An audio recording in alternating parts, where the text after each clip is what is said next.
Assalamualaikum warahmatullahi wabarakatuh. Jumpa lagi bersama saya, Kilwilda, di LeadX Podcast by Rumah Kepemimpinan. Leadership Experience Podcast dari Rumah Kepemimpinan. Di mana pada setiap episode kita akan mencoba untuk mengulas banyak hal ya, tematik begitu ya, dengan narasumber yang tentunya punya expertise, punya pengalaman, dan juga punya keahlian di bidang yang kita akan coba obrolkan. Nah, pada kesempatan kali ini kita akan mencoba untuk ngobrolin gitu ya satu bahasan yang menarik nih, apalagi untuk negara kita tercinta Indonesia begitu ya, di mana kita di negara ini ya punya potensi sumber daya manusia yang luar biasa besar ya, 250-an juta lebih ya manusia yang hidup di Indonesia terhitung di tahun 2020, yang mana pasti setiap manusia itu membutuhkan yang namanya konsumsi energi begitu. Dan ketersediaan energi di Indonesia ini menjadi menarik nih, coba kita ulas nih. Nah, pada kesempatan kali ini kita akan coba ngomongin banyak terkait tentang bagaimana nih tantangan Indonesia, bagaimana untuk bisa kemudian mencukupi kebutuhan energi SDM atau manusia-manusia Indonesia nih yang jumlahnya begitu banyak. Kita sudah kehadiran narasumber yang spesial nih, satu praktisi di bidang energi terbarukan begitu ya. Sekarang tinggal di Bali ya. Kita sebut aja ya, tanpa berbanyak kata lagi, narasumber kita, Bang Revi Kunaifi. Assalamualaikum, Bang Revi.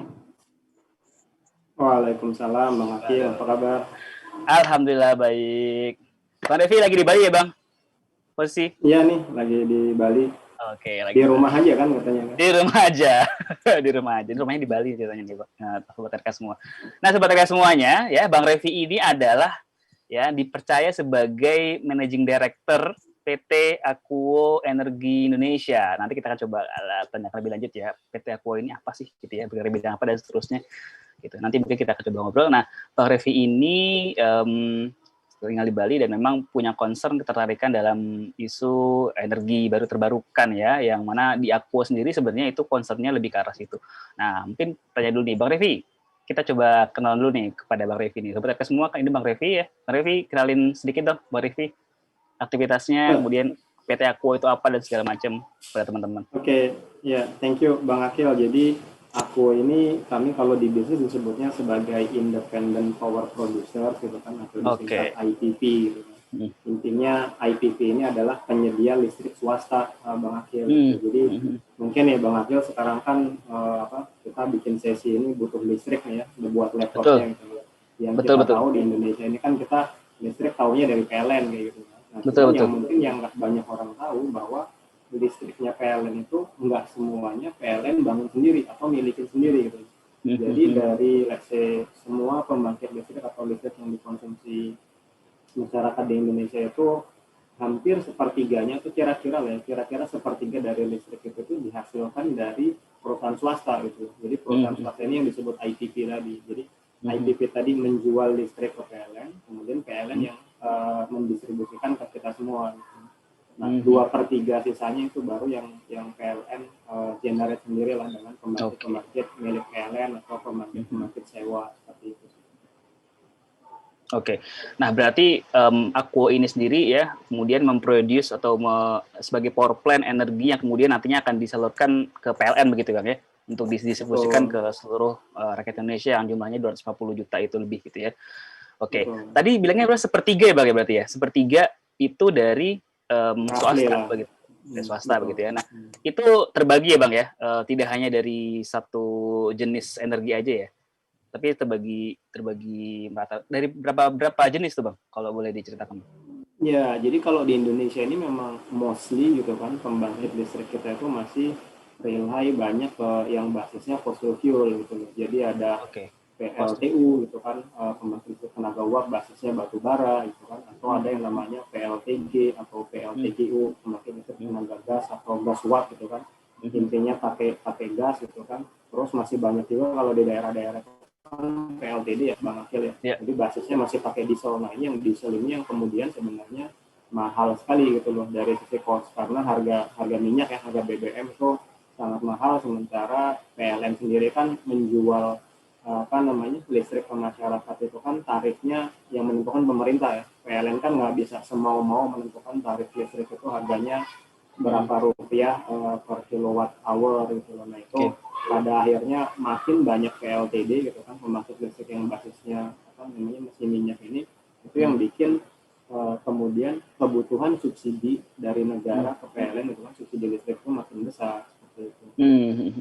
Di kita sendiri sebenarnya ada target Bang Akil gitu loh. Jadi Indonesia ini kita punya target namanya visi 2325 gitu loh. Intinya 2325 itu pada tahun 2025 ambisinya atau targetnya itu 23% dari bauran energi kita itu basisnya harusnya renewable energy gitu. Oke. Ya. Nah, kira-kira ya kalau sebenarnya ini ya mensimplifikasi gitu kan, intinya kalau ada kue gitu kan itu dibagi 4, seperempat buat basisnya renewable energy, seperempat lagi basisnya gas, seperempat minyak, seperempat lagi batu bara. Itu kira-kira simplifikasinya kayak gitu. Cuman angka presisnya sebenarnya reliance-nya masih lebih banyak ke batu bara.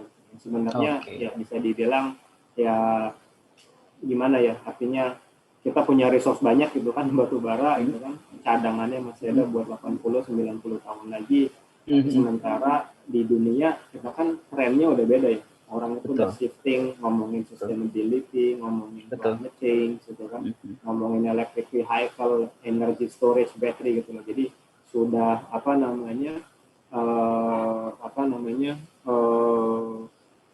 trennya sudah berbeda lah gitu, dan kita baru mau catch up itu. Jadi kalau kita masih terus ngandelin batu bara itu akan makin ketinggalan nanti seperti itu.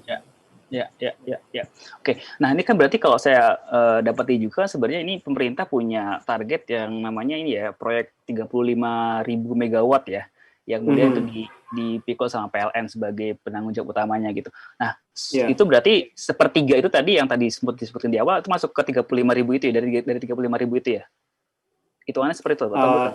Hitungannya nggak serta-merta seperti itu gitu kan, karena program 35.000 megawatt ini kan dicanangkan kemarin ya pada periode pertama Presiden Jokowi gitu kan, karena memang ingin mentargetkan by 2020 pada saat itu harus ada tambahan kapasitas 35.000 megawatt. Tapi kira-kira by today gitu kan, Bang Akil gitu kan, total pembangkit seluruh di Indonesia itu roughly sekitar 60-65.000 megawatt gitu. Jadi 60 sampai 65.000 megawatt. Sekitar 60 sampai 65.000 megawatt gitu. Nah, tadi kalau ngomong sepertiga berarti sepertiga dari 60.000 gitu kan, kira-kira 20.000 itu pembangkit punyanya swasta gitu. Jadi kalau lihat ada yang di Batang yang baru gitu kan, yang kemarin ada Pertamina gitu kan. Terus ada Python lah mungkin yang paling terkenal ya. PLTU kalau ke arah Jawa Timur gitu. Nah, itu Python itu kan punya swasta juga gitu. Kayak gitu. Nah, sekarang trennya ke depan kalau kami sih fokusnya mengembangkan pembangkit listrik gitu kan, cuman yang basisnya hanya energi baru terbarukan tadi untuk mendukung visi 2325. Mungkin pertanyaannya kan buat yang nggak seberapa familiar, apa sih energi baru gitu kan, apa sih energi terbarukan gitu kan.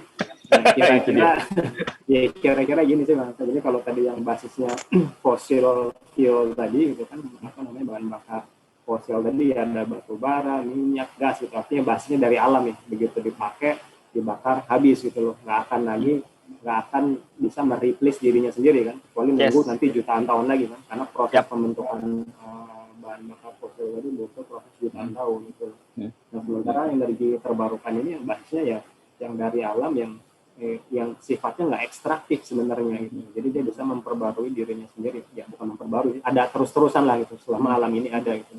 Jadi sebagai contoh misalnya pembangkit listrik tenaga surya gitu kan, PLTS, dari sinar matahari, kemudian ada dari angin, ada dari air, ada dari biomasa itu kan, dari tumbuhan, kayu-kayuan gitu kan, atau bisa juga dari geothermal gitu. Atau yang sedang banyak juga risetnya itu terkait dengan energi yang berasal dari laut. Jadi banyak banget gitu kan sumber energi terbarukan di Indonesia gitu. Saya kasih komparasi sih mungkin paling enak ya, Bang Akil gitu loh. Karena komparasinya gini, tadi kan saya sampaikan bahwa total pembangkit listrik di Indonesia ada sekitar 65.000 gitu ya, megawatt gitu. Tadi Bang Akil sampaikan program 35.000 megawatt gitu kan. Kita ngomongin hydro saja gitu kan, pembangkit listrik tenaga air gitu loh. Potensinya di Indonesia itu ada lebih dari 40.000 megawatt gitu. Potensinya ya? Yang termanfaat potensinya gitu. artinya nih ya, itu kita belum ngomongin yang lain nih, belum ngomongin yang surya, belum ngomongin yang angin, belum ngomongin yang geothermal. Artinya kalau kita fokus ngembangin satu aja, pembangkit tenaga air gitu ya, itu udah beres tuh urusan 35.000 megawatt gitu kan, nggak perlu nambah-nambah lagi PLTU, nggak perlu nambah-nambah lagi PLTG gitu, yang kemudian eksesnya kemana-mana gitu. PLTU kemudian mungkin kalau sering melihat apa namanya ya di Instagram atau apa gitu kan, video-video yang ada pembangkit PLTU baru gitu kan di sekitaran Jawa Barat gitu, itu apa namanya nelayan pada komplain karena nggak bisa lagi apa namanya mancing gitu ke sana atau alam rusak macam-macam kayak gitu. Ya, inilah ya beratnya energi yang sejauh ini atau yang selama ini kita pakai ya masih tetap kita mungkin bisa dibilang ketergantungan apa enggak, tapi sekiranya yang saya lihat sih ini ya masih agak-agak ya kita masih tergantungan sama itu ya fossil fuel ya, dan bicara tentang fossil fuel, social cost dan environmental cost-nya juga gede banget ya Bang ya. Nggak pernah dihitung itu, dan ini nggak pernah dihitung, nggak pernah dihitung. Iya. Karena lihat ya tadi yang disebutin Bang Revi, banyak komplain ketika PLTU dibangun, apalagi ketika misalkan sumber daya itu kemudian diekstraksi juga banyak ya orang-orang sekitar masyarakat sekitar yang kemudian mengeluh dan seterusnya. Ya banyak lah ya social cost dan environmental cost yang kemudian harus dibayar gitu untuk kemudian bisa terus melanggengkan apa namanya energi di dalam jenis ini fossil fuel ini. Nah sekarang kita mau coba untuk masuk ke titik terangnya nih ya, ke bright side-nya nih kan. Bang Revi sekarang di Aku Energi gitu ya, yang concern sekali dengan apa namanya energi baru terbarukan ya. Kalau saya lihat di websitenya ada empat energi ya Bang ya, yang dikelola ya, mulai dari surya, kemudian apa namanya biomasa ya, kemudian angin dan juga air ya, hidro ya. Begitu ya Bang ya. Oke. Nah kalau secara prioritas mana yang lebih diprioritaskan oleh Aqua nih? Kalau secara prioritas nggak ada yang lebih priority ya satu dengan yang lainnya gitu, karena kita punya belief semua jenis teknologi tadi peluangnya ada gitu kan. Di Indonesia banyak banget, tinggal tergantung biasanya lihat karakteristik di daerah tersebut gitu loh. Apa sih yang paling bisa mungkin dikembangkan, paling cocok dengan karakteristik daerah tersebut. Nah itu yang kita explore untuk kita develop biasanya gitu. Jadi daerah-daerah misalnya yang energi mataharinya lebih besar potensinya gitu. Nah kenapa enggak kita develop PLTS di sana gitu kan, daerah-daerah yang biasanya lebih apa namanya topografiknya itu lebih berbukit-bukit dan ada sungai di sana. Nah itu biasanya mataharinya nggak bagus tuh karena sering hujan macam-macam. Cuman on the other side gitu kan biasanya daerah kayak gitu ya dengan karakteristik seperti itu potensi energi airnya banyak. Dan kita biasanya fokus energi air di daerah itu. Jadi memang melihat dari masing-masing karakteristik daerah sih, apa sih apa namanya yang lebih mungkin untuk di-develop di daerah tersebut. Oke. Kalau di Indonesia sendiri nih sudah terlihat belum sih Bang topografinya ataupun pemetaannya, misalkan di wilayah barat apa cocoknya, di wilayah tengah apa, timur apa gitu? Sebenarnya nggak ada yang general kayak gitu ya. Itu cuman kalau mau ngambil misalnya nih kita ambil masing-masing per masing-masing teknologi gitu ya Bang, kayak angin gitu kan. Secara apa namanya natural gitu kan, karena kita ini daerah negara yang terletak di daerah khatulistiwa gitu, tropical gitu kan, itu anginnya nggak banyak gitu, makanya apa namanya jokesnya di Indonesia itu anginnya angin-anginan gitu kan. Jadi angin-anginan. Oke. Secara fisik gitu kan memang karena kita lokasi di daerah tropis, anginnya nggak banyak gitu, bakal lebih banyak angin di daerah yang subtropis biasanya karena ada pergerakan udaranya macam-macam, itu lebih banyak lah gitu antara musim satu dan musim yang lainnya seperti itu. Nah terus kalau ngomongin air tadi, nah air ini banyak banget daerah tadi yang dengan karakteristik yang biasanya lebih berbukit tadi dan banyak sungai itu di Sumatera gitu. Jadi sepanjang Sumatera mungkin dari Aceh sampai Lampung itu semua punya potensi air yang sangat besar. Kemudian tentu di Sulawesi itu. Cuman kalau kita ngomongin misalnya Jawa atau Kalimantan gitu, terutama Kalimantan bagian selatan gitu, ya nggak banyak gitu, karena daerahnya memang relatif flat gitu bisa dibilang. Kalau dibanding dengan topografi di daerah misalnya Sulawesi atau di Sumatera seperti itu. Oke. Nah, sekarang kita coba lebih dalam lagi nih ngomongin, tadi kan sudah disampaikan ya potensinya seberapa dahsyat ya, apalagi Indonesia ini kan apa ya biasa dibilang kaya banget ya, Indonesia yang kaya banget gitu. banget lah malah dia sumber daya alamnya, dan juga ya kalau misalkan mau dimanfaatkan jadi energi juga tadi disampaikan oleh Bang Revi, potensinya pun juga dahsyat ya. Air saja tadi bisa potensinya 40.000 megawatt ya, belum surya seperti apa, belum biomasa seperti apa, belum angin seperti apa, mungkin di tempat-tempat tertentu ya.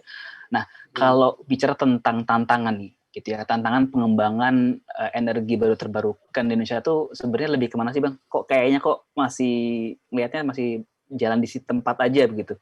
Ini saya berlebihan nggak ngomong jalan tempat nih? Atau mungkin udah mulai berlari sedikit nih?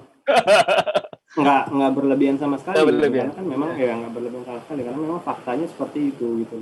Jadi kalau saya melihat gitu tadi mungkin saya sebelum menjawab pertanyaan spesifik masalah kenapa jalan di tempat ini gitu kan, kendalanya lebih ke arah mau nyambung satu lagi Bang Akil gitu. Jadi potensi misalnya energi matahari nih yang belum saya bahas. Energi matahari ini peluangnya gede banget di Indonesia gitu. Mungkin tropis ya? Gede, ya karena kami tropis ya. Gitu kan, sama iradiansinya memang tinggi banget di Indonesia gitu. Jadi sebagai pembanding nih ya, kenapa bisa dibilang gede banget gitu kan?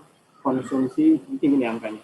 Konsumsi energi per kapita kita gitu kan di Indonesia itu dalam 1 tahun konsumsi listriknya gitu itu sekitar 1.100 kilowatt hour per tahun gitu. Jadi masing-masing dari kita ini kira-kira konsumsinya seperti itu lah, 1.100 kilowatt hour per tahun. Nah, energi di Indonesia itu ada namanya iradians gitu ya, kayak seberapa besar sih potensi energi matahari gitu kan. Di Indonesia itu in average gitu kan. Jadi angkanya sebenarnya dari 1.600 ke 2.000 kilowatt hour, tapi in average kira-kira di Indonesia itu potensi energi mataharinya itu 1.700 kilowatt hour per meter persegi per tahun. Itu energi yang matahari kasih ke kita gitu. Artinya apa? Setiap jengkal tanah itu, bukan jengkal ya, setiap meter persegi gitu kan. Tanah di Indonesia dimanapun gitu, kita lempar batu sembarangan di Indonesia gitu. Itu energi yang matahari kasih dalam 1 tahun untuk square tadi ya, 1 meter kali 1 meter itu 1.700 kWh. Bandingkan dengan konsumsi kita per tahun tadi saya sampaikan 1.100 ya. Artinya yang matahari kasih dalam space yang sangat kecil itu, 1 meter persegi itu 1,5 kali dari apa yang kita konsumsi gitu. Kebayang nggak gedenya kayak apa gitu kan? Berarti bisa dibilang ini ya, bisa dibilang satu orang aja nih bawa solar cell 1 meter persegi itu sudah bisa hidup, udah terlistriki hidupnya sampai kapanpun. Terus betul kayak gitu. Itu analogi. Ini mengasumsikan bahwa gitu kan, apa namanya, solar panel jadi solar cell yang digotong-gotong tadi bisa mengkonversi 100% gitu. Artinya energi yang matahari kasih 100, dia bisa keluarkan 100. Nah, ini kasusnya belum kayak gitu Bang Akil. Matahari itu solar panel itu kalau ada yang masuk 100 yang dia keluarin cuma 20 gitu. Efisiensinya baru 20%. Tapi regardless gitu kan. Jadi instead of jadi gini, saya mikirnya dalam satu keluarga sih. Kalau kita punya landed house gitu kan, ada satu keluarga isinya 4 orang misalnya ya. Itu kan konsumsi energinya artinya cuma 1.000 kali 4 4.000 kWh tadi kan. 4.000 kWh. Nah, untuk menghasilkan 4.000 kWh ini gitu kan, kita alih-alih tadi membutuhkan 4 meter persegi karena efisiensinya cuma 20%, jadi butuh dibagi 20% kan, jadinya 20 meter persegi gitu. Nah, sekarang kalau ngomongin atap rumah gitu, atap rumah yang landed house ya, yang super sangat sederhana sekalipun pasti lebih dari 20 meter persegi kan. Betul. Ini kesesuaiannya kalau setiap rumah atapnya dipasangin aja 20 meter persegi dengan solar panel itu udah cukup untuk melistriki keluarga tersebut selama 1 tahun. 1 tahun. Itu 1 tahun. Terus-terusan artinya kan, tahun depannya kayak gitu lagi, tahun depannya kayak gitu. Tanpa ketergantungan sama listrik yang biasa ya. Betul. Iya. Nah, itu 20. Sekarang terus gimana gitu, Bang? Nah, sekarang balik ke nggak tahu apa ada mau ditanya nggak di sini. Karena jawab pertanyaan tadi. Terus pertanyaannya dengan peluang besar kayak gitu, kok nggak maju-maju gitu kan tadi yang Bang Asri sampaikan, kok kayak jalan di tempat gitu. Kendalanya apa sih gitu? Kalau saya ngelihat kendala paling utama sebenarnya karena memang di Indonesia ini listrik ini, pasar listrik, market listrik itu masih fully regulated. Fully regulated itu sebenarnya apa ya, bahasa yang sangat halus untuk bilang marketnya itu masih dimonopoli gitu. Oh, I see. Dimonopoli oleh perusahaan tertentu lah ya. Tertentu. Monopoli terhadap listrik gitu kan. Kalau monopoli pasti udah tahu ya perusahaannya apa ya. Ya tahu lah ya. Nah tapi pertanyaan gini yang menarik gitu. Kenapa di monopoli gitu? Kenapa monopoli masih diperbolehkan gitu? Karena coba Akil bisa nggak sebutkan barang atau jasa apa ya yang Akil konsumsi sehari-hari yang Bang Akil ini nggak punya alternatif. Akhirnya cuma boleh beli ke satu provider tertentu. Ada nggak barang apa yang dipakai sehari-hari? Ya kalau kayak misalkan provider internet pun juga banyak kan pilihannya segala macam gitu. Internet banyak. Gitu banyak gitu kan. Apalagi paling itu aja sih paling yang nggak bisa milih tuh listrik aja gitu. Listrik aja kan. Ada internet, ada bensin pun punya pilihan kan. Itu punya pilihan. Ada Pertamina, ada Shell, ada Total. Betul. Selalu ada pilihan. Yang kita nggak punya pilihan cuma barang yang namanya listrik ini. Gitu. Itu kan question mark-nya kemudian besar kan, karena yang jadi pertanyaan kan underlaying-nya gitu loh, kayak argumennya itu selalu sama gitu loh, bumi, air gitu kan, dan isinya gitu kan, yang menguasai hajat hidup orang banyak. Itu harus dikuasai oleh negara kayak gitu, selalu merefer ke pasal 33 tadi gitu. Cuman dalam konteks sekarang kita ngomongin tadi bensin aja nggak dikuasai negara satu-satunya kan, artinya nggak ada satu BUMN yang dapat monopoli terhadap jualan bensin tadi. Nggak ada satu provider misalnya Telkomsel dapat monopoli di bidang komunikasi yang sekarang itu kurang menguasai hajat hidup orang banyak, apalagi kan sinyal telepon atau internet tadi gitu. Nah yang belum kebuka banget marketnya itu memang ya unfortunately tinggal masalah listrik gitu. Jadi sedikit banyak karena kita sangat tergantung dengan satu perusahaan gitu, itu bikin ya kan pada akhirnya orang-orang swasta ini kan kita untuk mendevelop sesuatu tadi ya kita harus menjualnya hanya ke pihak tersebut gitu. Sementara kalau pihak tersebut nggak jalan ya kita nggak bisa jalan gitu. Nah ini yang kemudian ya sedikit banyak sebenarnya sedikit menghambat perkembangan renewable energy di Indonesia gitu. Kalau kita misalnya berkaca ke nggak usah jauh-jauh deh negara-negara tetangga kita gitu loh. Marketnya ada yang sudah mulai terbuka gitu kan, kayak di Singapura, di Filipina gitu. Ada yang masih fully regulated juga, misalnya kayak di Malaysia gitu. Nah cuman government-nya walaupun yang kayak di Malaysia fully regulated gitu kan, itu mereka bisa secara konsisten gitu, bikin planning. Oh saya tahun ini akan ada tender PLTS 1000 megawatt gitu loh. Tahun depan bakal ada lagi 500 megawatt, kuotanya sekian. Jadi semua orang itu bersiap-siap gitu. Market itu jadi bergerak, ekosistem bergerak semuanya, dan ya bikin kemudian energi terbarukan itu maju gitu. Nah di kita, unfortunately sayangnya, jadi saya hanya menyampaikan apa yang saya alami selama 7 tahun ke belakang ya, mengembangkan renewables ini adalah kita nggak ada tuh konsistensi semacam itu gitu loh, yang bilang planning 5 years ahead gitu kan, bahwa setiap tahun bakal ada kuota sekian ditenderkan, dan kalaupun ada planning implementasinya itu nggak pernah konsisten gitu loh. Di planning sekian tapi nggak pernah kejadian gitu. Nah ini yang kemudian bikin ya investor juga sebenarnya ya mau enggak seperti itu pada akhirnya untuk benar-benar berinvestasi, mendevelop project dan mempersiapkan banyak hal gitu. Vietnam gitu loh. Vietnam itu di 2018 Bang Akil, PLTSJ itu kapasitasnya sekitar yang paling 200-an megawatt lah gitu loh. Sekarang nih kita ngomong gitu loh, di sana udah ada lebih dari 4.000 megawatt gitu dalam waktu 2 tahun gitu. Jadi karena ya tadi government-nya benar-benar support, di sana marketnya masih sedikit mirip sama Indonesia ya. Ada namanya PLN di sana namanya EVN gitu kan, Electricity de Vietnam gitu kan. Itu ya masih mirip-mirip gitu kan. Cuman government-nya supportnya luar biasa gitu loh. Bikin planning jelas, kuota sekian, silakan bangun pasti akan kami beli gitu loh. Bahasanya segampang itu gitu. Nah ini yang memang roadmap-nya ada lah ya di sana ya. Ada roadmap yang harus itu ya.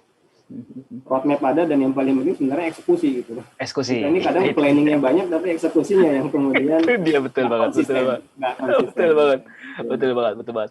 Ya karena kalau kita bicara tentang segala sesuatu yang dimonopolikan itu sebenarnya jebakannya adalah pada status quo ya Bang ya. Maksudnya perusahaan yang bermain itu jadi ya nyaman aja gitu dengan zona nyaman yang tidak punya keterdorongan untuk bertumbuh, untuk berinovasi ya kan, ya udah gue pemain tunggal gitu ya udah gue gini-gini aja lah cukup, semua juga ke gua juga, butuh gua juga. Nah, beda kalau misalkan ada dibuat semacam, nggak tahu ya, mungkin nggak sih kayak misalkan di pemerintah buat satu lagi semacam PLN gitu ya, kemudian disengajakan dibuat untuk bisa saling bersaing nih gitu.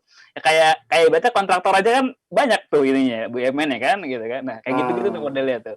Atau bisa juga menaikkan satu dari swasta gitu untuk kemudian bisa iya biar satu perusahaan ini yang jadi kesayangan ini bisa benar-benar bertumbuh kan, juga baik juga kan sebenarnya implikasinya kan. Cuman nggak tahu deh. Ya, Willingness dari pemerintah seperti apa nih? Betul, kalau dari mazhab ekonomi, kalau kita belajar ilmu ekonomi kan memang ya monopoli ini nggak pernah bagus gitu loh, dampaknya nggak pernah bagus, terutama untuk kita ya sebagai customer gitu kan, sebagai customer kita nggak pernah akan dapat benefit dari sistem yang monopoli lah gitu. Dan customer-nya itu nggak akan benefitnya nggak akan ultimate lah gitu, nggak, karena kita nggak punya pilihan tadi, dan orang tadi karena status quo nggak punya driving untuk provide its best lah gitu kira-kira, karena tadi status quo tadi yang Bang Afif sampaikan gitu. Yang mungkin menarik sebenarnya ya itu sih, kalau kita bisa berkaca pada bidang yang sebenarnya mirip kan, sama-sama di bidang energi gitu kan, tapi di sektor oil and gas tadi Pertamina gitu. Kalau kita flashback sedikit gitu kan, mereka mulai ada transformasi itu kan pada saat undang-undang migas dulu dikeluarkan ya Bang Afif tahun 2000-2001 lah undang-undang migas. Jadi market mulai terbuka sehingga ada kompetitor gitu. Tapi dampaknya apa ke Pertamina? Itu Pertamina improvingnya banyak banget kan. Kalau prior tuh ada kompetisi dulu, buset itu pom bensin SPBU kayak apa bentuknya kan, kayak males gitu kan. Terurus sama sekali beneran dah. Terurus sama sekali. Cuman kan dengan adanya kompetisi somehow malah dia improving a lot gitu loh. Dan itu sama kan dengan Telkomsel gitu kan. Tapi Telkom pintar dulu, dia melihat marketnya bakal bergerak, mereka create Telkomsel gitu kan, dan kemudian ada saingan ABCD yang lain, dan mereka nggak kehilangan market share-nya, kan? Masih tetap leading gitu. Pertamina masih tetap leading gitu. Cuman karena ada pilihan tadi market dibuka, jadi ya semua itu ya biasalah. Ini kan market kemudian yang menentukan sistem semua bergerak ke arah yang lebih baik gitu. Kan memang nature-nya seperti itu market. Ya. Lagi-lagi persoalan adalah pada political will ya. Willingness dari pemerintah untuk ke arah sana ya. Aduh, kira-kira nih jawaban singkat dari Bang Revi ini, apa yang dilakukan political will Indonesia, pemerintah masih belum? Saya sendiri malah nggak punya jawaban buat itu loh. Karena gini, secara political will sebenarnya sudah ada, artinya tadi ya secara planning visi 2325 itu sesuatu yang sangat bagus gitu. Cuman kalau saya bilang sekarang kan udah 2021 gitu ya, within a week gitu kan, sudah 2021, tinggal punya waktu 5 tahun, artinya itu nggak akan kesampaian, karena bangun pembangkit itu bukan kerjaan yang kayak kita bangun rumah itu loh, developer 3 bulan jadi gitu.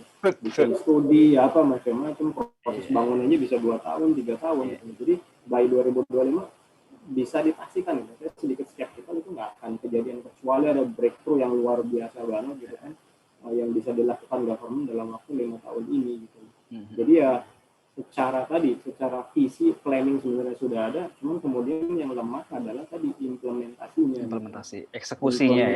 eksekusinya dan konsistensinya gitu. Yang banyak pihak-pihak pihak-pihak investor juga keluhkan adalah fakta bahwa di kita itu regulasi itu gonta-gantinya itu cepet banget gitu. Dalam waktu 6 tahun ke belakang renewable energy mungkin regulasi ada 3-4 regulasi gitu. Satu belum keeksekusi udah ganti 2, belum lagi jalan udah ganti 3, belum lagi gitu kan.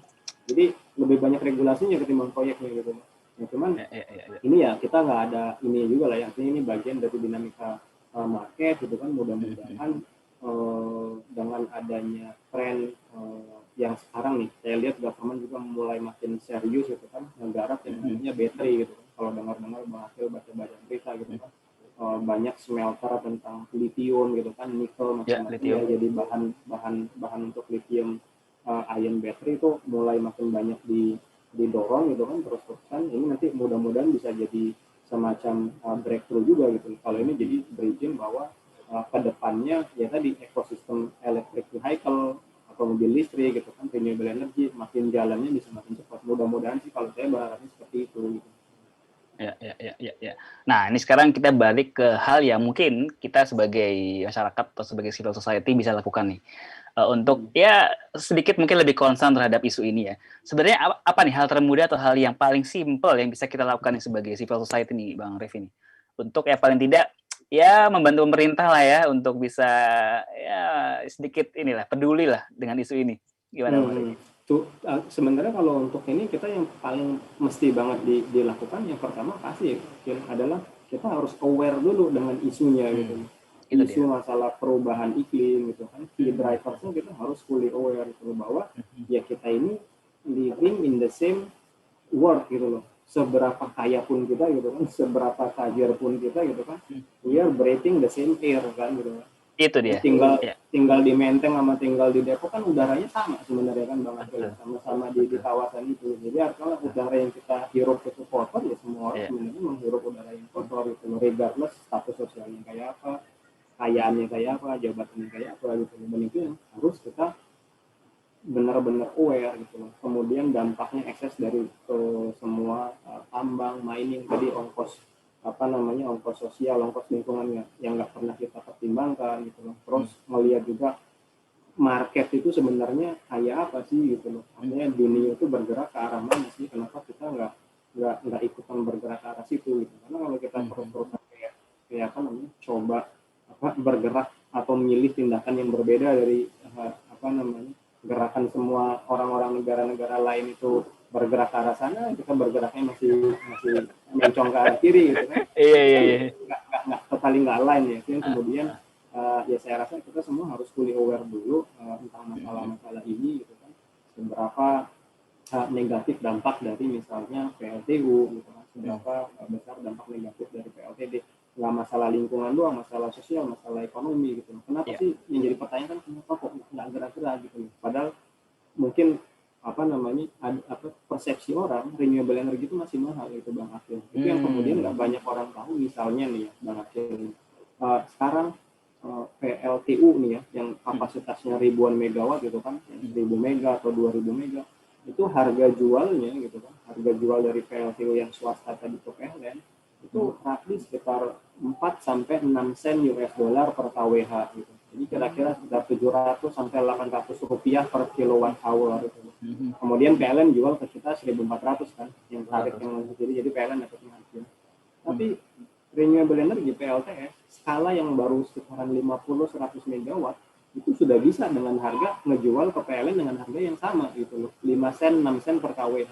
Jadi persepsi bahwa EBT itu mahal itu udah nggak benar sama sekali gitu, udah nggak valid gitu. Karena tadi ini PLTS harganya makin murah-murah gitu. Tadi 5 sen, 6 sen gitu. Sekarang di Indonesia mungkin PLTS targetnya sudah di sekitar 5 sen, 6 sen per kWh.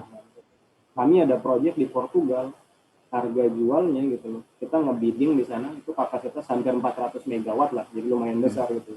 Harga jualnya itu hanya 1,6 sen per kWh. Gitu. Jadi 70% lebih murah daripada harga PLTU di sini gitu loh. Jadi ya udah nggak relevan sama sekali bilang bahwa renewable energy itu pembangkit listrik yang mahal. Gitu. Ya. Bahkan hari ini setiap rumah pun juga ya inilah ya punya potensi ataupun berkesempatan untuk pasang solar panel sendiri ya. Maksudnya ya tadi yang kita awal bicarakan gitu. Ya satu orang berapa kebutuhannya, kalau satu solar cell per meter persegi aja bisa provide berapa banyak begitu kan, kalau dihitung dengan efisiensinya ya hitungnya bisa dikali 5-nya gitu. Itu sebenarnya bisa banget ya satu rumah tangga itu punya satu solar panel sendiri di atap rumahnya begitu ya. Dan sangat dimungkinkan sebenarnya. Sangat banget gitu loh. Dan impact-nya itu bahaya loh buat satu perusahaan tadi Bang Akil gitu. Kalau semua orang pasang nih, ini tadi ya sudah punya aset 65.000 megawatt tadi kan, itu semuanya kan ada kontrak kan, ada aset yang besar gitu kan berproduksi. Coba bayangkan, jadi artinya orang kan sudah memproyeksikan bahwa misalnya, dengan economic growth sekian gitu kan, economic growth target misalnya 5%, 6% satu tahun kan, Indonesia. Biasanya kita ada namanya energi elasticity gitu, jadi biasanya energi itu harus growth misalnya 1,5 kali dari economic growth gitu. Jadi energi konsumsi harus growth misalnya di sekitar 8-9% satu tahun. Artinya secara planning nambah lagi pembangkit ini terus gitu. Tapi ternyata yang terjadi realitasnya adalah karena harga tadi makin murah, makin banyak rumah tangga, makin banyak pabrik menginstal sendiri gitu. Itu. Artinya secara konsumsi mereka berkurang gitu. Atau nanti kalau baterai makin banyak gitu kan. Makin banyak. Sekarang kan PLTS yang repot kan cuma bisa siang hari ya Bang Akil. Malam nggak ada gitu. Tapi nanti begitu solar panel ditambah baterai. Bisa menyimpan ya. Bisa nyimpan ya. Sampai malam hari gitu kan. Itu atau nanti kalau dalam satu komplek gitu kan bisa saling terkoneksi gitu kan. Satu rumah dan rumah yang lainnya, jadi semacam ada trading gitu kan. Trading antara rumah yang dalam satu komplek aja dibikin sistem kayak gitu. Satu komplek itu bisa totally otonomus gitu. Otonomis artinya mereka bisa mendiskonek dirinya dari jaringan utama gitu. Dampaknya bakal pemilik jaringan perusahaan tadi itu, itu yang tadi secara beban dia gitu kan, biaya dia akan selalu naik gitu kan, tapi pendapatannya akan semakin turun gitu. Biayanya akan makin besar gitu. Itu bahaya sebenarnya. Itu yang sesuatu yang harusnya diantisipasi sebenarnya oleh ya pemerintah lah gitu terkait hal ini, karena kemungkinan itu besar sekali terjadi. Dan caranya mungkin mengantisipasi bukan cara menutup jalan ya, tapi bagaimana caranya merangkul dan menggandeng untuk sama-sama tumbuh bersama, ya nggak sih sebenarnya? Yang dipakai gitu kan paradigmanya kan. Karena kalau merasa terancam terus yang dipakai kemudian adalah langkah-langkah menutup, wah itu ini banget. Regulasi gitu kan, nah itu repot tuh kalau kayak gitu. Iya makanya.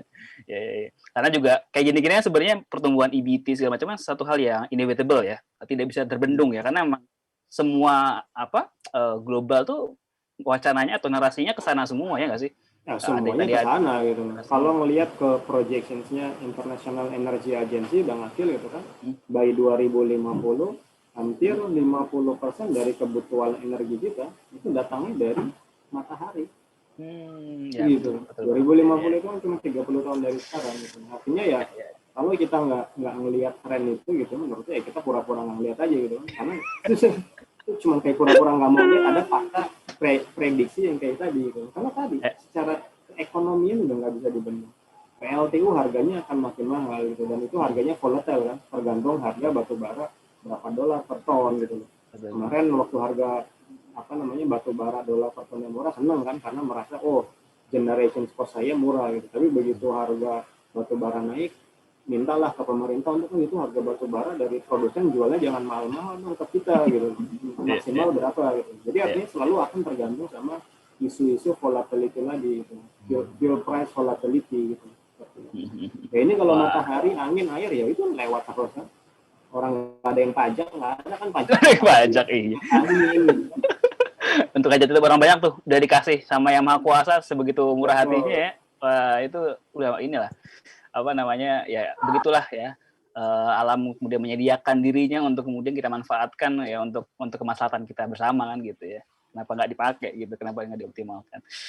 Waduh, Pak Revi, ini obrolannya kalau nggak diberhentiin bisa panjang nih. Udah 36 menit. Luar biasa. Karena ya tadi isu energi ini isu yang menarik ya, karena Indonesia ini ya tantangan pertama dia potensinya gitu ya, yang tadi udah sampaikan begitu besar. Apalagi untuk kita punya target gimana caranya untuk yang bisa ya setiap kepala Indonesia atau setiap warga Indonesia itu bisa merasakan ya akses listrik ya, atau akses listrik sebenarnya untuk kemudian bisa membantu kehidupannya dalam menjalani kehidupan sehari-hari seperti itu, sehingga ya menjadi satu hal menarik untuk kita diskusikan tantangannya dan seterusnya, apa yang kita perlu lakukan nih kita sebagai civil society untuk bisa ya tadi minimal concern ya terhadap isu ini. Tadi yang sampaikan bagus banget dari Bang Revi ya, setidaknya kita mulai aware ya terhadap isu ini ya, bahwa setiap listrik kita pakai, coba kita lihat lagi itu asal dari mana ya. Dan mungkin kita mulai bisa berhemat dan juga bisa memikir untuk bisa mengganti dengan energi terbarukan ya. Kalau misalkan punya mampuan nanti untuk bisa, mungkin teman-teman punya rumah gitu ya, dipasangin solar panel, wah itu habis lah, mudah-mudahan ke sana arahnya. Oke, sekali lagi terima kasih banyak Bang Revi atas waktunya, diskusinya luar biasa ini, udah menarik sekali. Kalau mungkin bisa dikasih episode lanjutan boleh nih ya Bang ya, lain kali ya. Nanti ngobrol lagi kita kapan-kapan. Siap.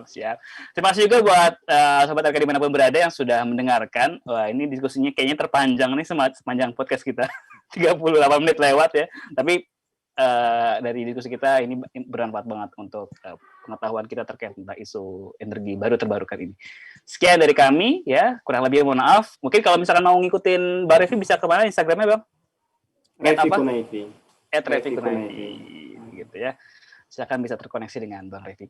Oke, terima kasih banyak. Saya undur diri sebagai host podcast ini. Ketemu lagi di episode selanjutnya. Assalamualaikum warahmatullahi wabarakatuh. Assalamualaikum.